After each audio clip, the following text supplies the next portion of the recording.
బాలినేనితోటి సన్నిహితంగా ఉండేటువంటి ఎర్రగొండపాలెం ఎమ్మెల్యే తాటిపర్తి చంద్రశేఖర్ కూడా పార్టీని వీడుతున్నట్లు కూడా కొన్ని యూట్యూబ్ ఛానల్స్, ఫేస్బుక్, ట్విట్టర్లో కూడా, ఇన్స్టాగ్రామ్లో కూడా కొన్ని వార్తలు అయితే హల్చల్ చేస్తున్నటువంటి సందర్భాలు మనం చూస్తూ ఉన్నాం.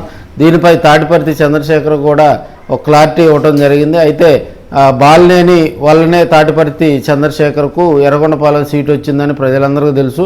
2024లో కూడా ఎర్రగొండపాలెం సీటుపై కొంత సందిగ్ధత పరిస్థితులు ఏర్పడినప్పటికీ కూడా తాటిపర్తి చంద్రశేఖర్కే బాలినేని శ్రీనివాసరెడ్డి అండగా ఉండటంతో ఆయనకు ఒడివడిగా కూడా ఆ సీటు కేటాయించేలా కూడా అధిష్టానం మీద అప్పట్లో బాలినేని శ్రీనివాసరెడ్డి ఒత్తిడి చేసి తాటిపర్తికి సీటు కేటాయించడం, అక్కడ 2024 ఎన్నికల్లో కూడా తాటిపర్తి చంద్రశేఖర్ రెడ్డి తొలిసారి ఎమ్మెల్యేగా కూడా గెలవటం జరిగింది.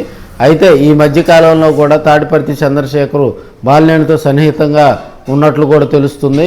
అదేవిధంగా ఇప్పుడున్న పరిస్థితుల్లో తాటిపర్తి అక్కడ ఎర్రగొండపాలెంలో కొంత ఇబ్బందికర పరిస్థితుల్లో ఉన్నట్లు కూడా కొంత తెలుస్తూ ఉంది. ఎందుకంటే అక్కడ పెత్తనం అంతా కూడా తెలుగుదేశం పార్టీ ఇన్ఛార్జి గూడూరు ఎరిక్షన్ బాబు కనుసైకిల్లోనే అధికారులు, ప్రజాప్రతినిధులు అందరూ కూడా ఆయన కనుసైకిల్లోనే పాలన సాగిస్తూ ఉన్నారు. సో గురువు బాలినేని శ్రీనివాసరెడ్డి ఆల్రెడీ జనసేన పార్టీలో చేరాడు కాబట్టి తాటిపర్తి కూడా జనసేన పార్టీలో చేరేందుకు కూడా తెరవెనక ప్రయత్నాలు జరుగుతున్నాయని కూడా కొంత వార్తలు అయితే హల్చల్ చేస్తూ ఉన్నాయి. ఎందుకంటే ఆ నియోజకవర్గాన్ని కూడా కొన్ని ఫండ్స్ కూడా తీసుకొచ్చుకొని డెవలప్మెంట్ చేసుకునేందుకు కూడా అవకాశం ఉంటుంది.